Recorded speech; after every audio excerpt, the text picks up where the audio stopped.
is a Firewire Machado Seaside, one of Machado's iconic shapes, very popular, now infused with helium technology.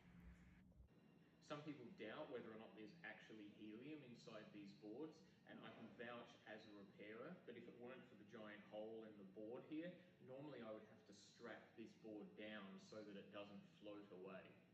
An easy way to prove whether or not there's helium inside the board is if you get a ding like this, and take a big hit. The proof is in the pudding.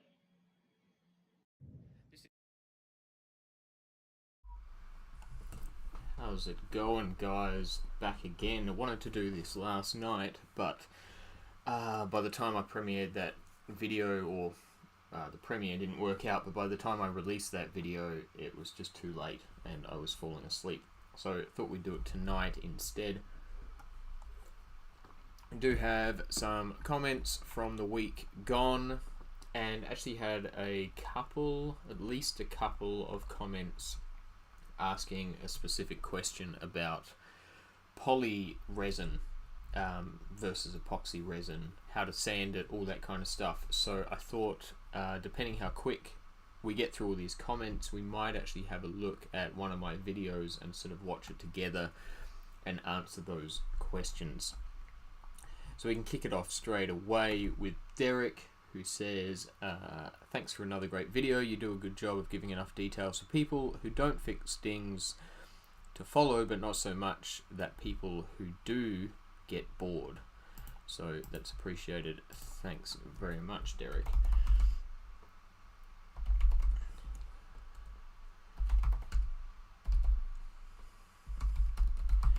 It's definitely a concern of mine with my videos that I'm not talking about maybe the most exciting subject matter sometimes. So making my videos watchable is definitely a source of concern for me whenever I publish one. I can't do emojis because my keyboard is acting up, which is a bit annoying.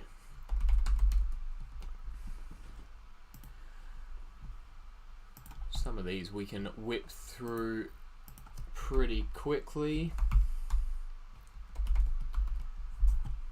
Hope you're all good. We're almost at the end of the week. Bit of a busy week for me this week, which is good. Sun's out, waves are coming, which means my busy season is seems like I'm starting to ramp up now, which is good. I had a very quiet winter, borderline scary winter. I'm definitely getting into some gnarly territory for a little while there, so looking forward to the summer. The racks at work are full again, or just about, so hoping for another little pulse this weekend, and then that should give me another week's worth of work for next week. Rob, who commented on the sanding video, so the most common questions I had about sanding, he said, I got my current project sanded / feathered to visually flat, but I feel the proud repair with my hands when I touch it. Do you consider the repair complete or acceptable quality if it appears flat but you can feel the slight protrusion? On this repair, I'm working on the top of the board, so the repair will also be covered in wax when complete. Good question, Rob. So whether or not I find it acceptable kind of depends on the board. If it's an old dunger with limited days left, then yeah, it's fine. But if it's a brand new board, I don't know, custom ordered and got damaged when it was being shipped to the new owner, then yeah, maybe not. And the way to fix that would just be to spread your resin coat out further. So if you have a little ding here with your cloth, the further you spread the resin coat over the cloth, the more of kind of a gradual ramp you can make from existing board up until you repair, and then back down the other side.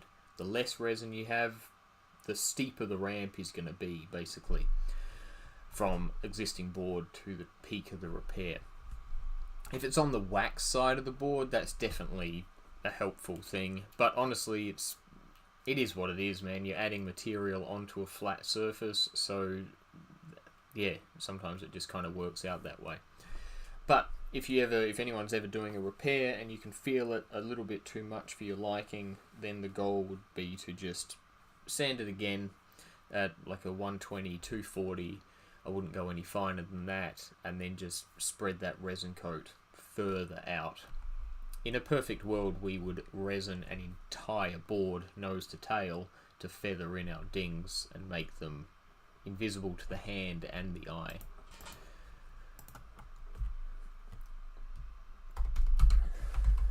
Good question. So, what did I just say? What did I say? So, it depends on the board, really. For an old dunger with limited life left, it's not a concern. Brand new custom, damaged in transit to the owner. Maybe I add some more resin. The farther you can spread your resin coat, the flatter. It's not really flat.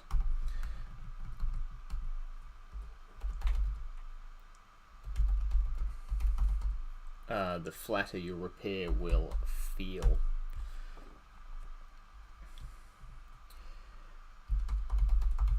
A benefit for sure being on the deck side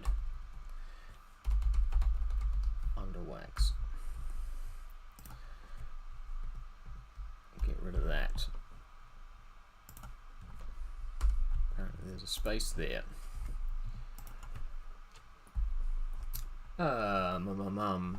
So, and that video does kind of go into that. So it kind of, I always liken surfboard repairs to plastering a wall. If you kind of outwatch surfboard repairers, so you've watched all of my videos, you've watched all of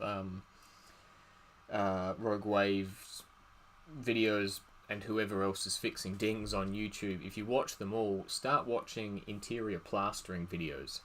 And it's kind of the same job, just different materials, and really boring and bad for your shoulders. But you'll definitely pick up the methods are the same, the materials are different.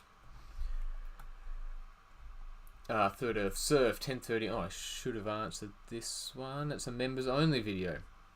10:30 at night, cutting laps, talking surf. Worth my buck. Inspiration for me to get my work in the morning, I reckon. Gee. I try to answer the members only comments as soon as I can. I don't want to leave them hanging, but this YouTube comments thing is, I don't usually use the computer, I use my phone, and it's weird on the phone. They've changed the whole interface, and I don't really know how to use it anymore. Fairy Tale commenting on the second of the series we're currently putting out, says, so when you're making the resin dam on the nose of the yellow mal, if it was epoxy instead, would you still need to add the sanding agent to the epoxy before filling the dam? So this is the question that comes up twice, I believe, during this run, so I'm going to leave this for now. And I do get asked this a lot, and I do have a video explaining the concept, but if we get some time, we might watch that video on this stream, because it's an old video. This guy might not have seen it, the other guy might not have seen it either, so I'll leave that one for now. Zane Marshall says, looks mint, well done. That was the short series, fixing a crease with the green paint job. So that one is easily answered. Silver Surfer, is that foam the same as the Great Stuff spray foam we can get here in the States, and does it work on EPS as well as poly? Thanks, love the channel. So it is. Well, I always say it's not the same stuff that you get in a spray can. Pardon me. For door jams and window jams and all that kind of stuff, it might be the same foam. I honestly don't know. But if you're spraying it out of an aerosol can like that stuff, it's just too full of air. It's way too porous, and the density is really light. It's not strong at all. So no, I don't recommend the spray foam, even if it is the same stuff. So spray foams used for things like window and door jams are generally a very low density. They don't have to be a high density, yeah. They're only really meant for sealing spaces, but they don't take any load. Very low density and full of air because of the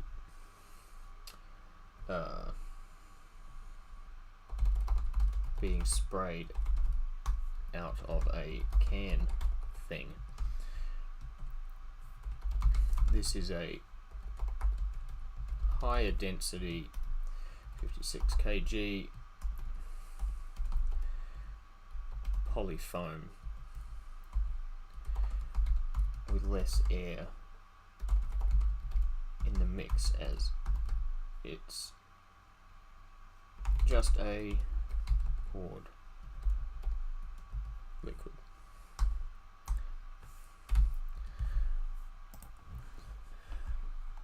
Top Job, so many different stages, blows my mind. I thought that was a cool little series. The crease repair. Yeah, it was fun. I was glad I did it. I'll do another one. It'd be good to do more of those kind of shorts series. They do bring in a lot of subscribers, so people find my longer videos through them, and they're kind of easier to film, easy to edit. I just edit them on the phone. Oh, actually, no, I lie. That one I did on the computer. But yeah, we'll do more of them. There are a lot of stages to a repair like that, especially that one because the stringer was munted, so I needed to fix the stringer as well. That's not usual because most boards that come in with creases don't have stringers, so there's no stringer to fix. So this one was a bit funny because it had a stringer to fix and carbon fiber kind of tape as well.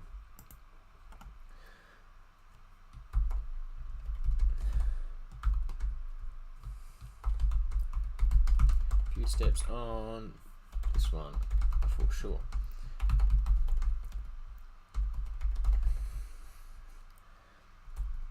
Usually you don't need to fix the stringer though, because with creases 98.67% of boards don't even have a stringer. Because with creases.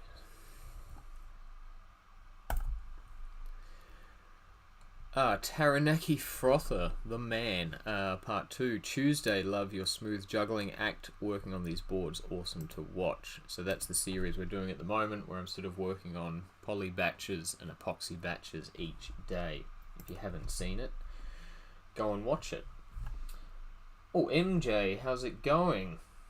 I think you're the originator of using pour foam on surfboard repairs. Can't think of another YouTube channel using it before yours. What gave you the inspiration? And good morning, Third Earth. Surely you should be at work. Evening in my case. It is 10 past 12. So, cheers. 10 past 12. It's 10 past 1 even. Damn. MJ, I'm pretty sure I'm the originator of pour foam as well, on YouTube at least. And I don't know what gave me the I know what gave me the inspiration was I was just watching video after video after video on YouTube of people filling up surfboards with resin and Q-Cell, and it just killed me. And so my only plan originally was to release one video, which was the video, I think it's my first real one where I fix a board with blue rails. The videos that came before that were all old Instagram videos I'd made, so I just put them up because I had something to put up. But then I made that one video, which is still to this day the most watched video on my entire channel. And I can't stand it, if I'm honest, but people love it. I'll try and find it. Videos, and then we go oldest. So these ones I'd already made for Instagram. Oh, this one, the cloth inlay, I made, but I put it on my personal channel with no real goal. I just knew I wanted to film the process because I knew the board was going to be rad when it was done. These were Instagram as well, and then this one was the first YouTube video that I made, and that was going to be it. I was just going to leave it at that, but then it kind of took off and it was fun to do it, and so I kept kind of doing little things, and it's just kind of kicked off. So that was a long-winded answer to that question, what inspired me to do it. And the way I found out about it was actually there's another ding repairer here in New Zealand, a guy named John from Ding Fixes. He used to be in Auckland. He's now down in Taranaki as of the beginning of this year, I think. And we always have a lot of back and forth. Most weeks we speak via Facebook Messenger, whinging about customers, whinging about epoxy or EPS, that kind of stuff. And so we've always back and forth, and I can't actually remember if he started using the foam first or if I did, but one of us did, and yeah. So I either got it from him or he got it from me. But I'm sure other people have used it as well. Surely. Taranaki Frother. This guy's a legend. Never met him, but he is a legend.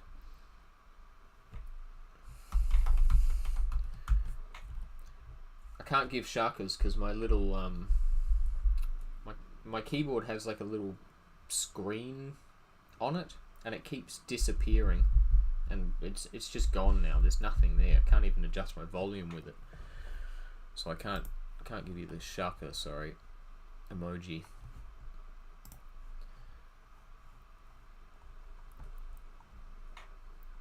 I actually read this comment and found it quite interesting. So this was part 3 of a surfboard lamination, and it must have been the bit where we gloss coated the bottom of the surfboard,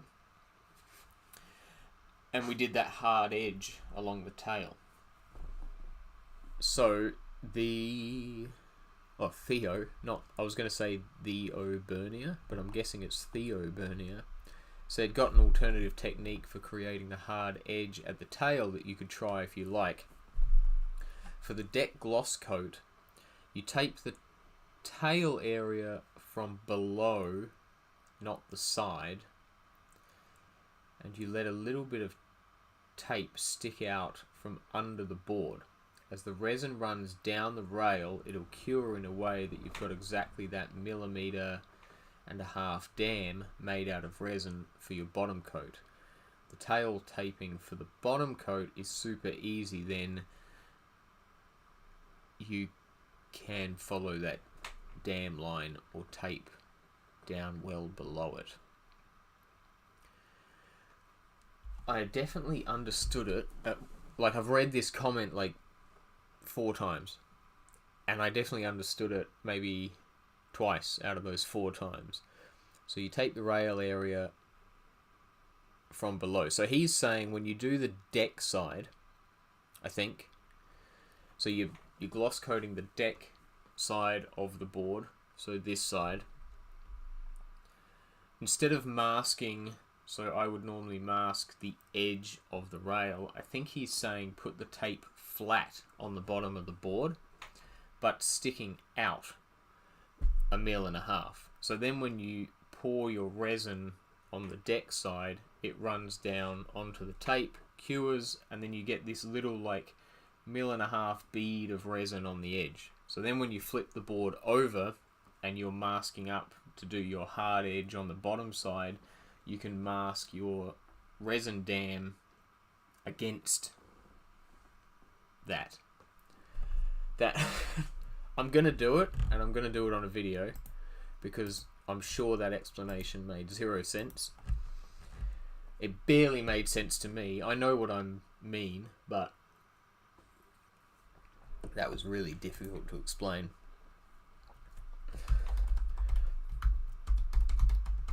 But it does make sense, and I think it's going to be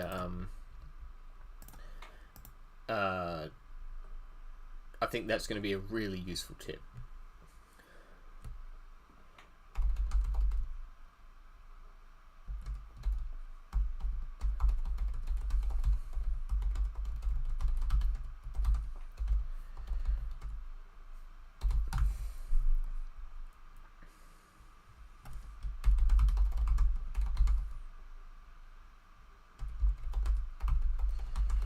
So the thing that's going to prevent is when you're wrapping the tail and like the corners of a tail, you quite often get little folds in the masking tape, and then you sort of have to sand all them out because you got little like corrugations in your resin dam.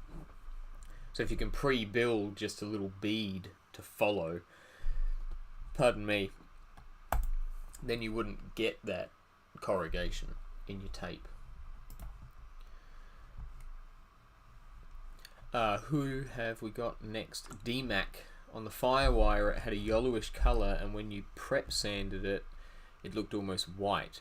I guess the only way to make it look normal would be to respray the entire bottom a light yellowish. Yeah, so the Firewires do that. But by the time you finish the board, it's nowhere near as stark as when you've seen it in this video. So we can actually probably, I wonder if we're able to, which one was it? Tuesday? Tuesday. So we'll have a look at what he's talking about.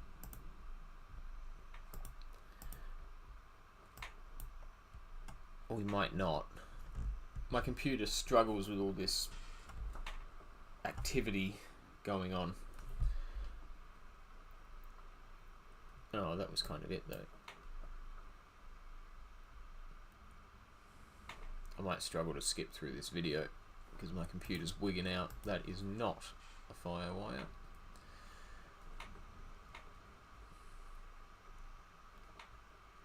Oh, we got that one in. Here we go. We're making progress. That was poly, so it's going to be at the end because the Firewires are epoxy. That's epoxy, that's epoxy.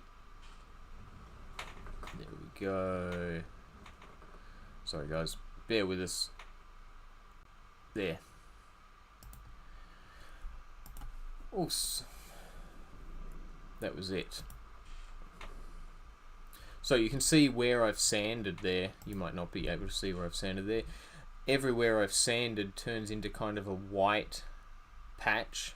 So it stands out like dog's balls in that context, but by the time it's all finished and all resin coated, wet sanded, it really doesn't look like that, and I can't explain why. But if you wanted to, like, I'm barely sanding these areas, you know, compared to sanding something else. I don't know what else people sand, metal and furniture and all types of things. I'm really only light sanding this with 120 in the big scheme of things. But if you, it looks like I could easily revert this board back to white by just sanding the whole thing with 120 and the board would be white again. But really it would be an impossible mission to do that. So it is kind of a tricky thing, and it's always a little bit of a panic when you start it. Every time I do a Firewire, it's a little bit of a panic when I start it, because that happens and it all turns white, and you're like, oh god, this is going to look terrible at the end. Am I going to have to paint it yellow? Kind of how, like D-Max said, do you have to paint it lightish yellow? But when it's done, you really don't. It's barely noticeable. But sharp eyes on this guy to spot that. Eagle eyes, we'll say.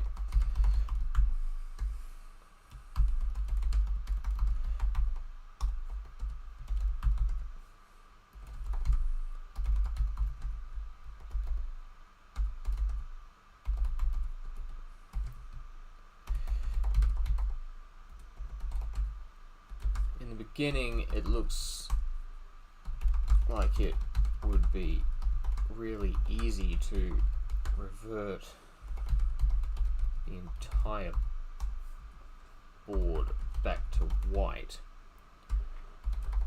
with just a 120 sand, but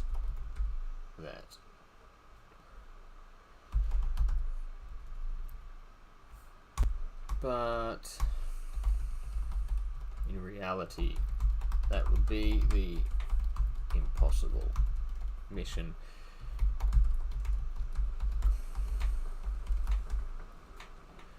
The boards don't look anywhere near that white after all the repairs are done, wet sanded and polished.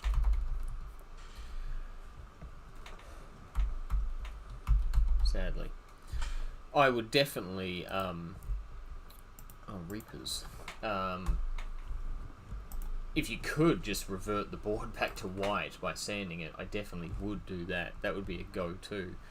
It's kind of blows my mind that this board used to be white, and all of the firewires are like it. There's another one here. This is a firewire here as well, a sciatic or whatever that's called, and same. That used to be like this color here, and look at the color of them. It's crazy, and they're all like that. All of them come in that yellow color, and every time you start sanding it, you think, oh god, this is going to look like a Dalmatian, because you get these big white circles in it. But yeah, it's never an issue at the end of the day. It's kind of weird. Citera says it takes a certain skill to surf a board like that, and it can be well worth to figure it out. The surfer willing to do that is a true devotee of the sport. So this was in regards to that. God, I don't even remember what it was. What was that board? Oh, it was a land custom. Was it land custom? Yeah, old board. Big, fat, old log. And I said in that video, which I semi-regret saying now, but I also stand by it at the same time, that they surf like shit. And they do surf like shit comparatively to modern day boards. But that doesn't mean that they're not fun and people don't surf them really well. That is true. But from like a technical perspective, they surf like shit. But this guy, Jessitera, is 100% correct. People do surf them very well. And it probably is worthwhile learning to surf one of them, because then transferring over to sort of a modern day version of a 10-foot single fin with a big keel, or a big hatchet fin on it rather, would be much easier in theory. It's like learning to ollie with ankle weights on, I guess. That's a good analogy, actually. Like learning to ollie with ankle weights on.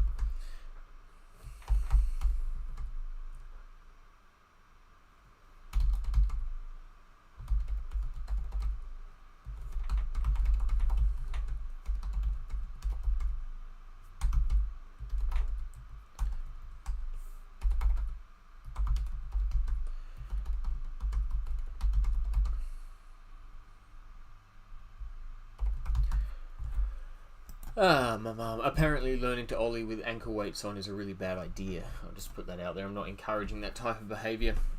Apparently it's really bad for your joints. So there you go. Don't do that. If you're thinking about it. This fella with the name, Russian, I'm going to say, hi, what kind of paint should you use? Paint used for car painting. Is it necessary to separate or to use a separate varnish as well? Good question. So this was a clubby board tail repair, and I obviously use Molotov, which are non-water based acrylics. So this is a thing that comes up quite often. Everybody thinks that acrylic is just another word for water based, and this is not true. So water based paints are acrylic. This is true. But acrylic paints aren't necessarily water-based. So the Molotov paints that I use are acrylic, but they're not water-based. You can buy a water-based Molotov, and what's the other one people use? Whatever the other one people use, they sell specific water-based aerosol paints. But the reason they do that is because their standard paints are not water-based, even though they're acrylic. So that's the thing. Nothing to do with this comment, really, but I see that all the time, and it frustrates me. What kind of paint should you use? So I use a non-water-based acrylic, ACRYLIC. Acrylic Molotov paints.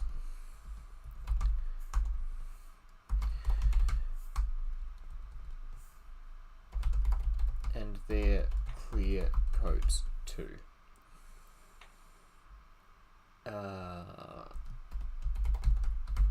Either matte or gloss. I have a video reviewing a repair from, God, what's his name? I already said it. Rogue Wave Surf. I go into a bit of a tangent in that video on paints. Might be worth a look.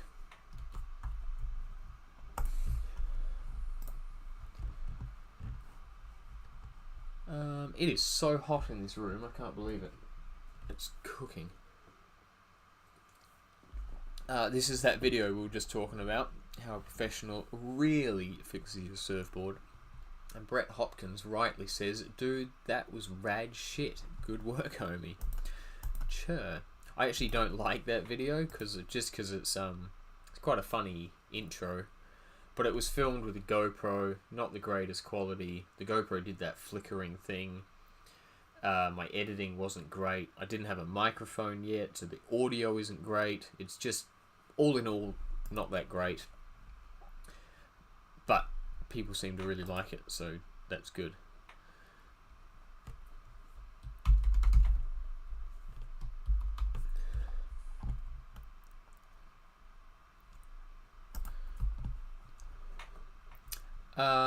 This one was cool. I don't see a lot of this in my comment section, and I hope I start to see some more of it. That Third Earth, that is a little off topic.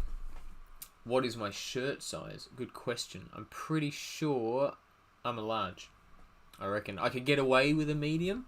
I could wear a medium and no one would be like, "Oh, he looks a bit jacked in that." But I think I normally wear a large, standardly. Why, you gonna buy a shirt? It's a good one, yeah. What was I saying? Oh yeah, so this one, someone asked a question, hey there, do you need to add any additives to epoxy? So this question has come up again, to epoxy like wax in styrene or additive F when you're doing your hot coat, or can you use the same epoxy for your lamination as you do your hot coat? And then people in the comments answered his question, which I thought was sick. That doesn't happen often in my comments. Pardon me. So I've got to answer, all of them myself. But this is very cool. So Geronimo said you can add additives to some epoxies, typically unnecessary in really high-end epoxy, if you're doing a hot coat, but it's not necessary. You can do every step with the same epoxy resin. That is the perfect answer. So additive F helps with fish eyes and blemishes and that type of thing. So people swear by it. I've never used it because I use Entropy epoxy, and I actually don't think there's anything better. I've used a few different epoxies and I've had issues with all of them. The type of issues that would make me want to buy additive F to see if it fixes them.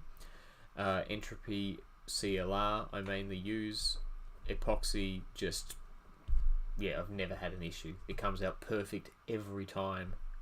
I swear I could like rub my hands all over boards, lick them, whatever I want to do to this board, and the epoxy coat would still come out mint. But yeah, that was cool. It made me happy to see that. And All Surf just jumped in there with the Sharker as well, because why not? So All Surf, it says here, top commenter, received one of the highest number of hearts from me, which is pretty rad. So congratulations to you. And I'm going to reply.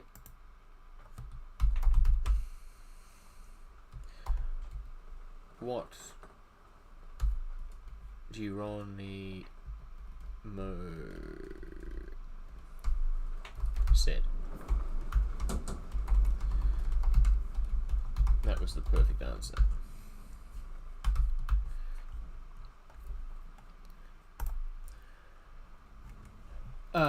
I saw something. Third Earth. I'm going to send you a little Third Earth swag. Mate, that would be epic. I'll make you a trade if you want. Send me some Third Earth stuff. I'll send you some Small Kind stuff. That would be sick. Love free swag, mate. Good watch. Keep it up. My pleasure.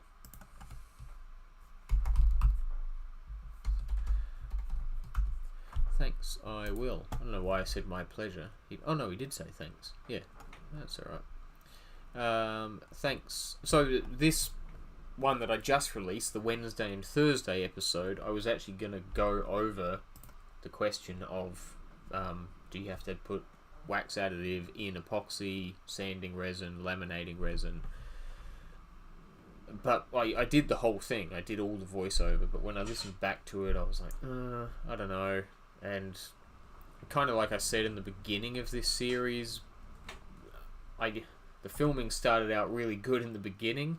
This series might not end very well because I kind of just got so discombobulated with footage and boards, and I was filming too much at the same time. I'd just come back to Oz. I was desperate to release some videos, so I did like 5 at the same time, and all of them were series as well. There was this series, the Shorts Crease series, the Wooden Laminating series for the members only, and a Clubby Board series for Shorts again, and then I had a modern longboard with a really busted tail, and so I filmed that as well. So it was 5 videos I was filming all at the same time. So much footage. I couldn't remember which board was in which series. So yeah, by the end of this, I was kind of losing track. So yeah, anyway, I redid the audio for that video, but it was going to be all about this question here, whether or not you need wax and styrene in epoxy as well as poly. That was a tangent. Anyway, thanks, nice episode. Do you drop in on members as well, or just subscribers? Man, I'll drop in on anyone. I don't give a fuck. See this shirt? I don't know if you'll be able to see this shirt, but it says, "I'm local, I'm more entitled to the waves than you are." As long as I'm wearing this shirt, I can drop in on you.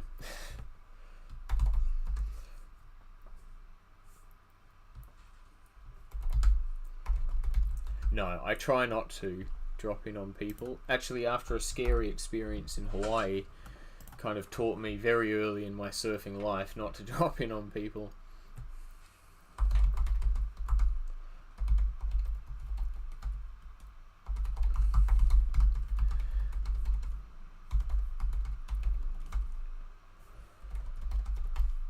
So I was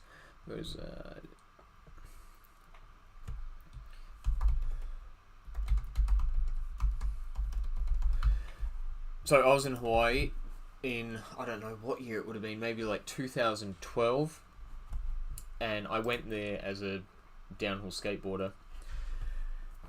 So I was staying with this fella named Ethan, and I'd surfed like when I was a teenager, but not really, you know, like twice, 3 times a year maybe, on holiday with a friend kind of thing. Like, I wasn't a surfer by any stretch of the imagination.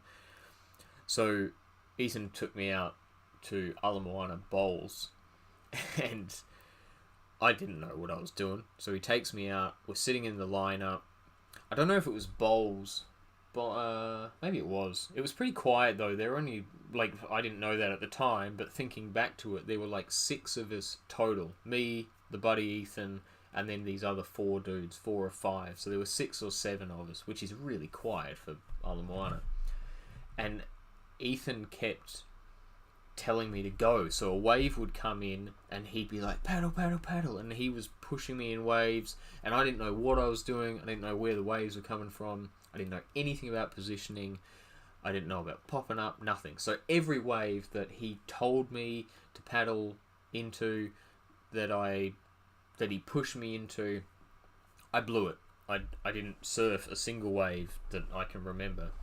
And then next minute, I've got these 4 or 5 like angry local Hawaiians sitting around me, really angry, telling me I'm dangerous, I'm gonna hurt somebody, I'm gonna kill someone. And they told me, and I will never forget this comment ever, they told me, go play in the whitewash. And bro, I didn't know what was going on. And I see the buddy Ethan like sitting behind them, just kind of giggling away. He was having the time of his life. He thought it was the funniest thing ever. I still don't know if he told them to chew me out or not. Like, why would he be pushing me into waves in front of these people that he knew, all of them? It wasn't like they were strangers. So anyway, that happens, and I'm like, alright, fair enough. I'll go in. Like, it was too stressful anyway. I didn't want to be there. So then everybody catches a wave in, including my mate Ethan. I can't compete with these guys, obviously. So they all catch a wave in, and now it's just me and one other dude, one of the angry dudes. And he would catch a wave and then paddle back out, paddle past me, catch the next wave, paddle back out, paddle past me, and I was stuck out there. I couldn't get a wave because I couldn't out-surf this guy by any stretch of the imagination, and he just wouldn't let me get a wave in. So I had to paddle all the way back in. And whenever I'm surfing, every time I surf, I think about that moment and being told to go play in the whitewash. So I do try very, very, very hard. It's very rare I drop in on someone, and if I do, it's truly an accident. Yeah, I feel like I was taught a lesson. So it was good in the end, but it wasn't that great at the time. And then when I told Ethan about, like, why you push me in waves, he's just giggling away. He thought it was hysterical. What a prick. I kind of lived the life that when I was there, I don't know if it was that trip, but the first trip I ever went over there, I stayed there for like 3 months. And I'd only met Ethan once in Australia. I hit him up like a year later, and said, what's going on in Hawaii? Winter's coming in Finland, so I want to go somewhere where it's not Finnish winter, because I was living in Finland at the time. So he was like, oh yeah, come over, stay with me. So I stayed with him for 3 months. And if you've ever seen the movie The North Shore, if you haven't seen the movie The North Shore, you should probably exit this stream right now. But it was basically that. I lived that, but I lived the downhill skating version of it, not the surfing of it. But I was a fucking Barney, Howley, moved to Hawaii, had no experience with Polynesians ever at all. I'd never even been to New Zealand before. And yeah, I just learned all about fruit and hills and honey and crystals, and yeah, it was a time in my life, that's for sure. Anyway, that's that story. I don't know how I got onto that tangent. Oh, do I drop in on members? No, just subscribers or non-subscribers. AB3000X says, when my shoes are wet, I shove dry newspaper into them to absorb the water. Good for you, man. Good for you. Do you think taping some newspaper into the waterlogged board would help? It wouldn't hurt to try. Maybe a dry sponge to draw out the water would work. Yes, these are all good suggestions. And I do the same thing.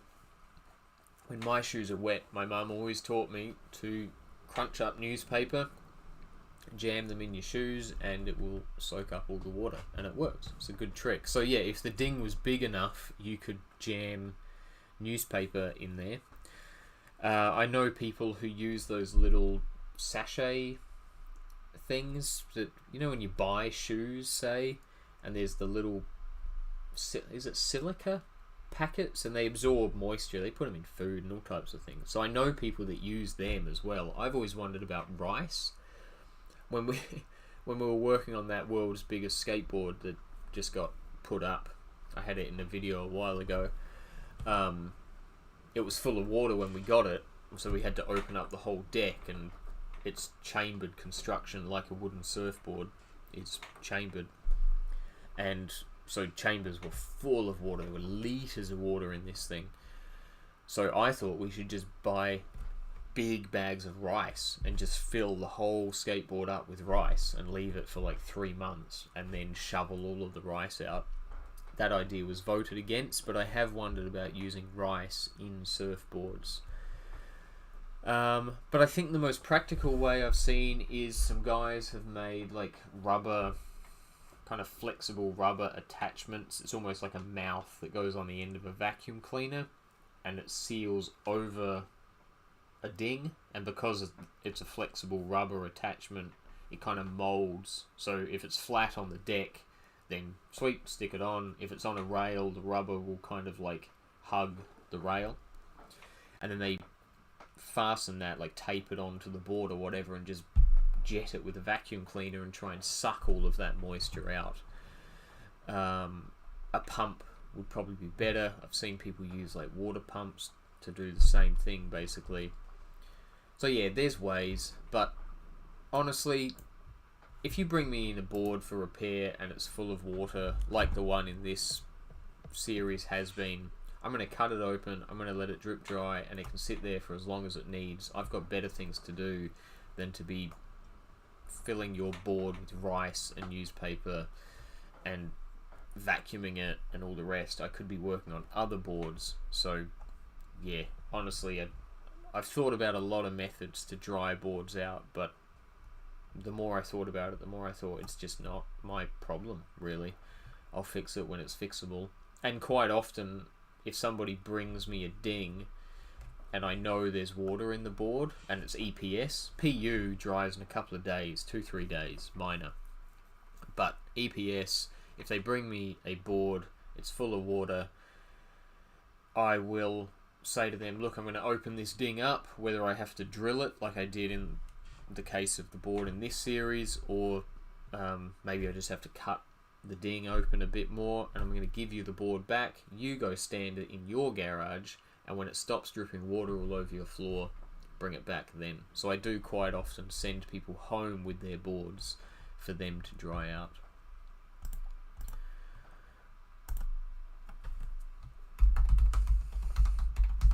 That would likely work. I've often wondered about rice. I know some guys who use those, I think it's called silica, isn't it?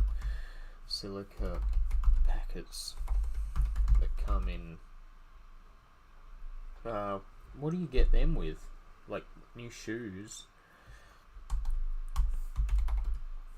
Come with new shoes, stuff like that to absorb moisture.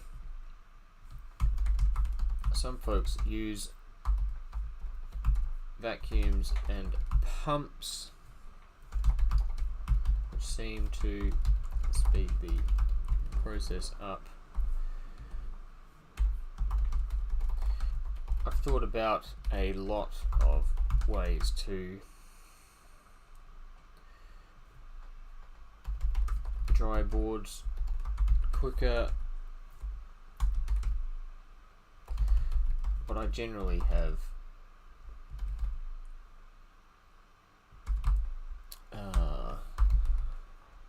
more better things to do, other boards to work on. I'm worrying about one wet board.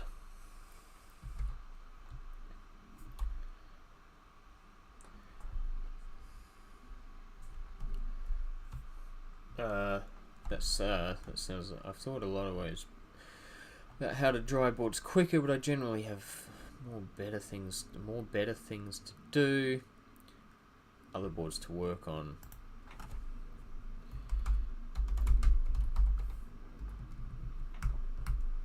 So don't really worry about one wet board.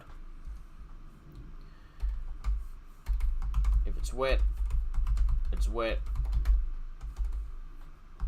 When it's dry, I'll fix it. Easy peasy.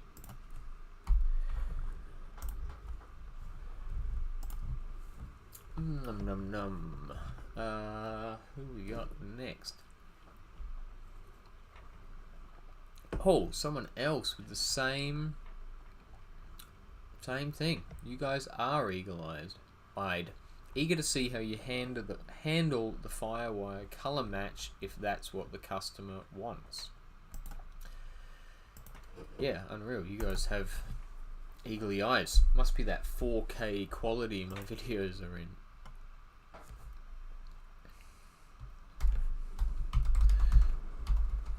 Someone else said the same thing. Oh, I've done that thing. I'll do again. Here we go. Someone else said the same thing. You guys have the eagle eyes. So it looks really obvious during the repair process. Diaring the repair process. Oh god. But once it's all repaired, wet sanded,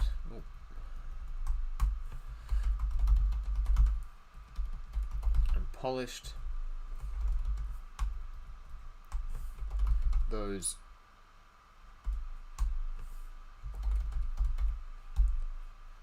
white patches are barely noticeable.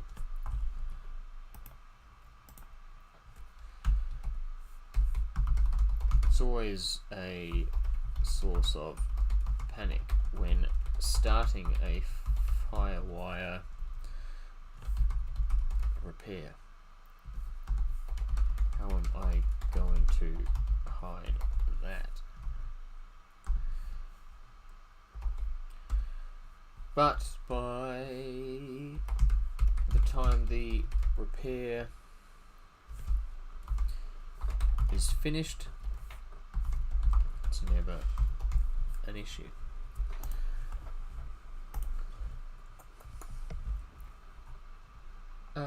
Who else have we got watching this? 4 people. So MJ and Third Earth were there. They might not be there anymore, but there's 2 other secret people sitting there. Make yourselves known. Fresh salty fries says nice work.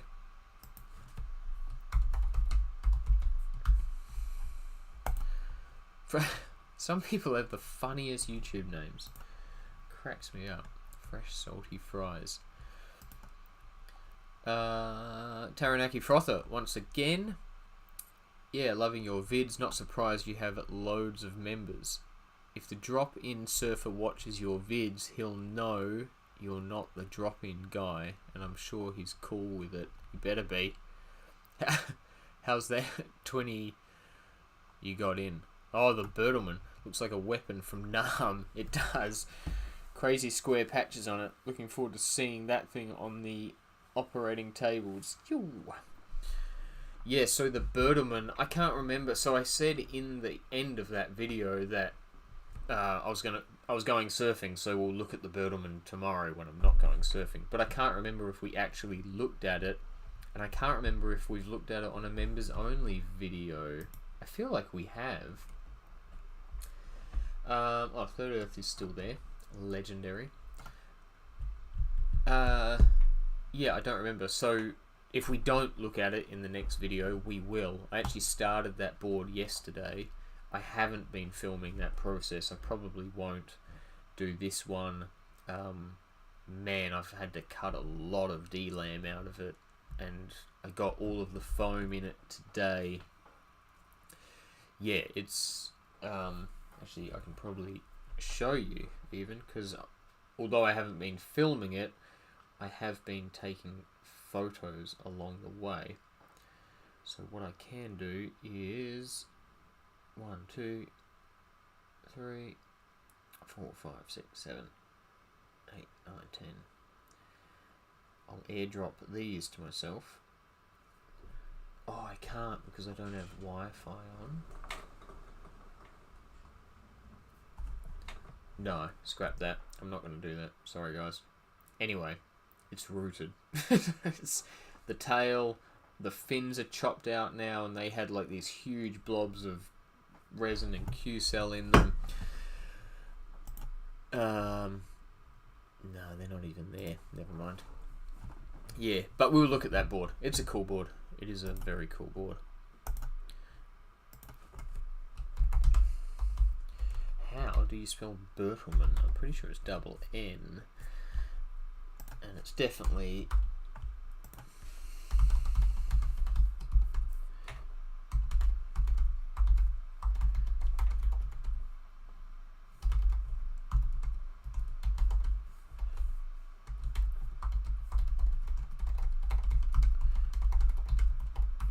It was kind of a funny one. I've changed my policy with restorations. So the policy used to be with restorations that don't call me, I'll call you, and that was it. Now the policy is there's no budget. If you bring me a restoration job and you say, oh, I'd like to do it for no more than $800, meh, not doing it, go somewhere else. There is no budget. The new policy is it's going to be at least $1,000, and that's by no means a cap. It's going to be at least $1,000, and don't call me, I'll call you. So this guy brought this Bertleman in, and I told him, because everyone wants a price, and that's fair enough, but it's just not like, man, if I had quoted that board, and now the amount of glass I've cut off it is like, I would have already blown it 100%. You just can't quote them. They're not quotable or even like estimatable. So anyway, I told him that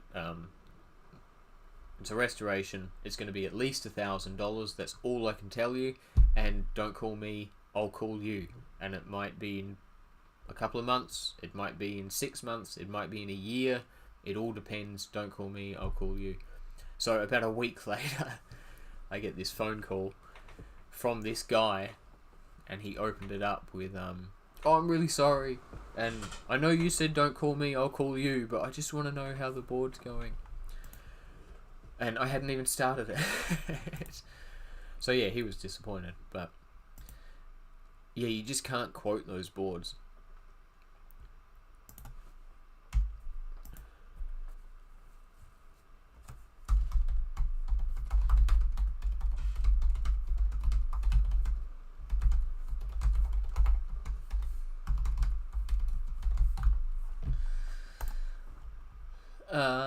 Oh, this is the top one. Look at that. Or top one, last one. What have we got? How do you not get pinholes in the resin, and what do you do to fill them? Interesting question. Oh, thank God. Third Surf's distracted me from it. Is there any case where you'd consider using Sun Cure on a customer's board? I had a customer last week who brought me a board that literally had a pinhole that wasn't even through to the foam. 100%, man. I do it in the summer. I do it a lot, and not because people want their board in a rush, but people bring the dumbest things. Yeah, so quite often, if it's something like that, like a pinhole that's not even through to the foam, I will tell them about Solarez. I'll show them a tube of Solarez, tell them where to buy it, and send them to go buy it, and then say, look, if you want help using it and learning how to use it, bring the board back and we'll do the repair together. Other times I'll just use mine and do it in front of them, and just, yeah, that's it. It's not, that stuff's good, I reckon. Like Solarez, I swear by it. And that's, yeah, so I have the same thing. I told him I have a base price for dings, and he could save money just doing it himself, and he said he wanted me to do it anyway. Man, yeah, if you tell him that, so my minimum is $100. So in theory, if you gave me a board with a little pinhole in it that's not even through to the foam, and you say, well, I want you to do it anyway, I'm going to charge you $100. Usually with jobs like that, I'll change the $100 to a bottle of rum, because a bottle of rum, like a Sailor Jerry's, a Kraken, is what, $60 to $80, depending where they go and what they buy. So they kind of get a discount. But yeah, some people are happy to pay it for sure. But if I can teach someone how to use Solarez, I'll definitely take that opportunity if I've got a minute, if I've got time, if the sun's out, you know. Because that stuff, I think everybody should have it in their glove box. And the cool thing about doing that is, man, if someone brings you a board and you're like, hey, instead of paying me $100 or buying me a bottle of rum, go and buy some Solarez, bring the board back, I'll show you how to use it. Now you have this product in your glove box because you've bought it. So next time it happens, you're sorted. When they get a ding that's too gnarly for Solarez, they are 100% bringing that board to you because you're the cool cat that showed them how to use Solarez. So it's worth it in the end, I think. He dropped me $100 and came back later that afternoon. Score, man. I'm like that's like the dream job, yeah. More of them for sure.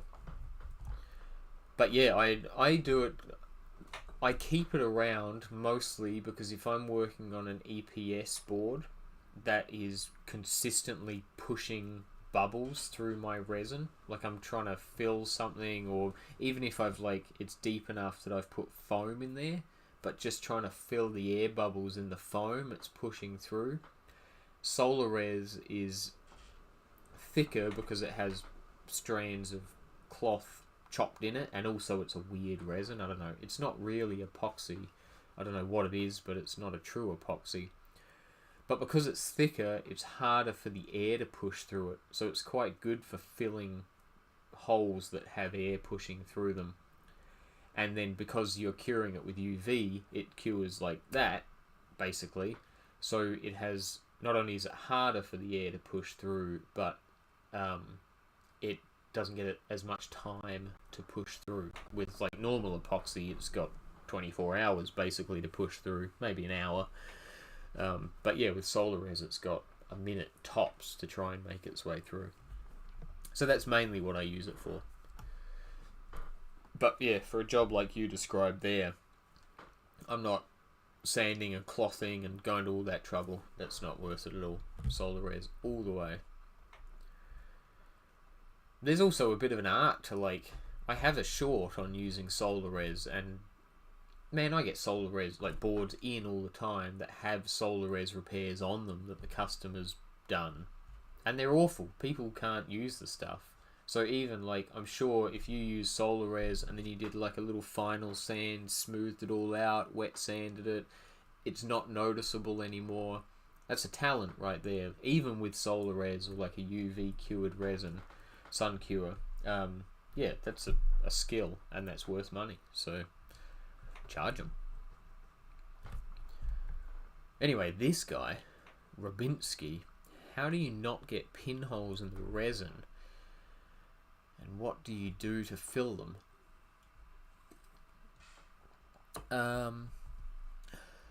Well, I don't get them, so I don't fill them. I'm guessing, alright, if I had to make a bet right now, Mr. Rubinski's at home, he's got a ding in his surfboard, he's trying to fix it himself, his surfboard's EPS, and every time he tries to fill the giant hole in his surfboard with resin, the EPS is blowing air through his epoxy and leaving big air holes in it. So I reckon that's what he's probably experiencing. But this type of question is so vague, I honestly don't know how to answer it.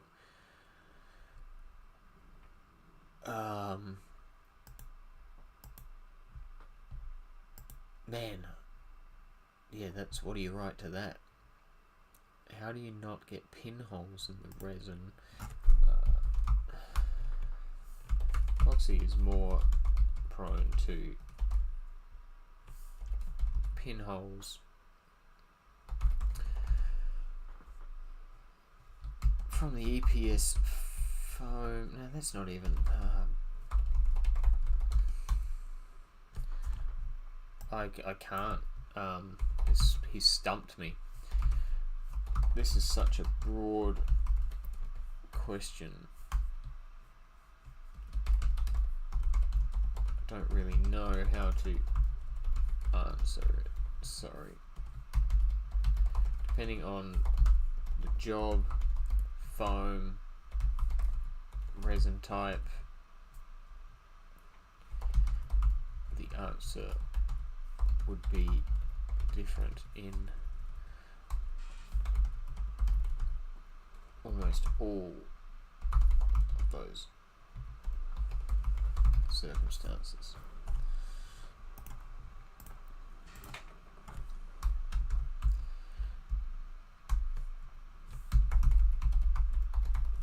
What specifically are you dealing with? So the issue with doing this is,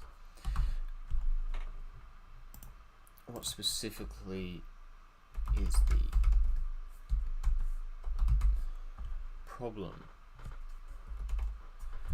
you are dealing with?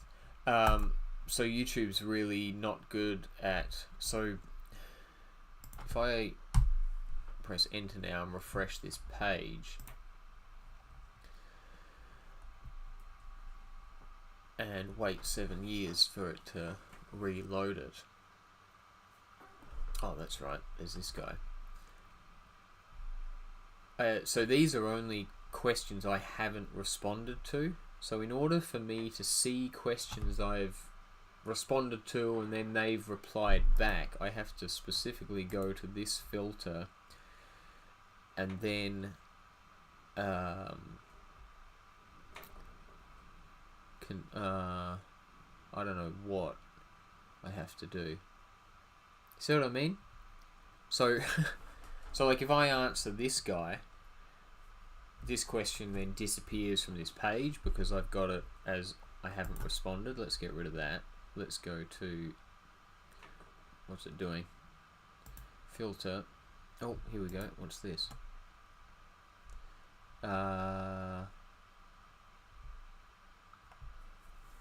Subscribe account. Response status. Oh, I've blown it now. I don't know what I'm doing. Because these are... Yeah, these are my answers. So basically, I don't know how to... Well, there is a filter that's like people who have answered you back after answering them. But I can't put notifications on because the phone just blows up. It's too much. And... Channel member status, response status, what's that? Oh, here we go. Here we go. So I responded. Yeah, so I can have questions I haven't responded to, which is what we've been doing. Questions I have responded to, or responses with new replies. So that's ones that I've responded to and then the person has written back. So I have to specifically filter it. So I would have to remember that I've asked that guy what his specific problem is. So if I've ever answered you in a comment and then you've answered back and I haven't answered again, it's not because I'm sick of you, it's just because I don't see it.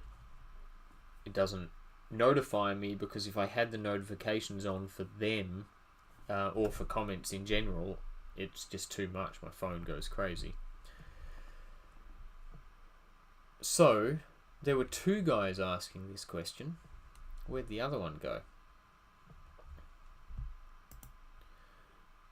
Alright, so basically, the question. So when you were making the resin dam on the nose of the yellow mal was poly and it had a little chip in it. So I made a resin dam and filled that little chip, about the size of my thumbnail, with poly resin, sanding resin. So when you were making the resin dam on the nose of the yellow mal, if it was epoxy instead, would you still need to add the sanding agent to the epoxy before filling the dam? That's right, that other guy who asked this, somebody else had already answered him perfectly. So the answer is no.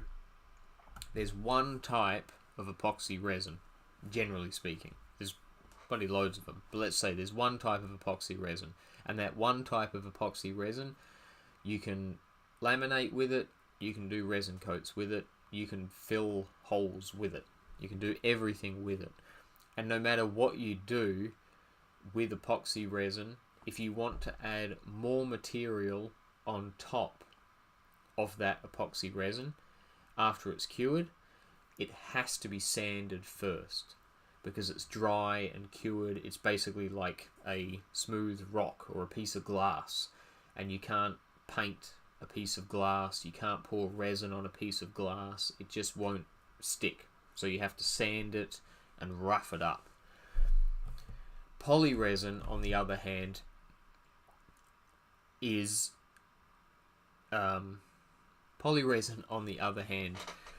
if you pour it and let it cure, as long as air is touching it, it will stay sticky even after it's cured. It'll have like a sticky, gross surface to it, which is really good because it means that you can just add more material to it even after it's cured. It's not smooth, hard glass like epoxy, it's sticky.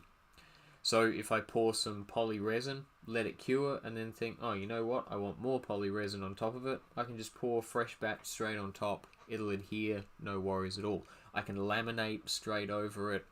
I can do a resin coat over a lamination. It's always going to stay sticky. But you can't sand it if it's sticky. It'll gum up your sanding paper like crazy. It's a nightmare to sand. So if we want to sand it after this coat, then we need to create a barrier between the air and the resin.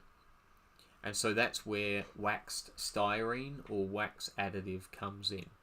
So there's a thing called styrene, which is generally used to thin poly resin. So if you were making a thin panel, for instance, and your resin's kind of thick, you could add styrene to your resin. It'll thin it out, and then because you've got like 30 to 40 layers of cloth, it's because it's thinner resin, it's just going to saturate that cloth a lot better. And then there's waxed styrene or wax additive. And that is styrene, but it has, big surprise, wax in it. So when you add a wax additive or wax styrene to a poly, and you pour it on a surfboard, say, as the resin's curing, the wax rises to the surface like the skin of a soup. Hey man, can't stick around, sorry, but thanks for the info on Facebook this week. My pleasure, Sam, no worries at all, and we'll see you in the... we had a big bitch about that surfboard, didn't we? Yeah, we'll see you in the next one.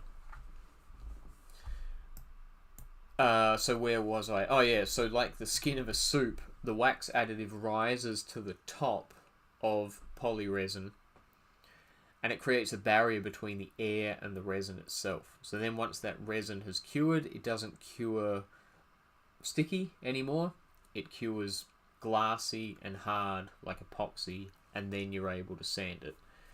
So the obvious question is, well, isn't that like sanding wax? Because sanding wax would be very difficult. And the answer is yes. If you add too much, then you can make your resin impossible to sand. Sometimes even worse than trying to sand sticky, unwaxed resin. So we add the wax additive at 2%. That's the recommended dosage. Even if your little... I found this out the hard way in the very beginning. Even if your wax additive bottle says 2 to 5%, only ever add 2% maximum. Maximum. You can get away with 1%, but never add more than 2%, because you'll be sanding for days. So yeah, that is that basically. So we have one type of epoxy resin, generally speaking. Epoxy resin can fill holes, not too big though because we use foam, but if you were working on a boat, say, you could fill a big hole with epoxy resin. Epoxy resin can laminate, and epoxy resin can resin coat and then be sanded and polished a little bit. Poly resin, we have laminating resin and we have sanding resin.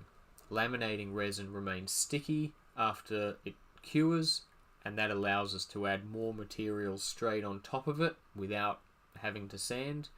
And sanding resin cures like epoxy does. And so if you wanted to add more poly resin on top of sanding resin, you have to sand it first. You can't just add more on top. I hope that makes sense. I might do a video specifically on it, although we kind of did. So I have this video here, which is called A Beginner's Guide to Poly Surfboard Repairs, and it does cover that.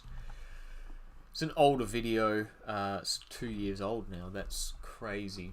So I might make one specifically, a new one, specifically on poly resin and epoxy resin and the difference with working on both of them. So I'm basically going to tell this guy, short answer is no. Epoxy resin can fill, laminate and coat without any kind of additive. Long answer is on the newest live video at the end. I've just done a full explanation. That's not how you spell explanation for you.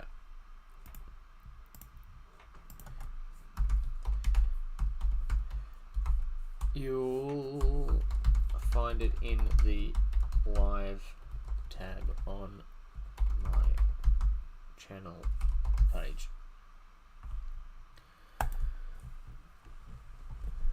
There we go. And that should be it, unless somebody has left a comment in the last 5 minutes. No, they have not. That's it. I can finish my lemonade.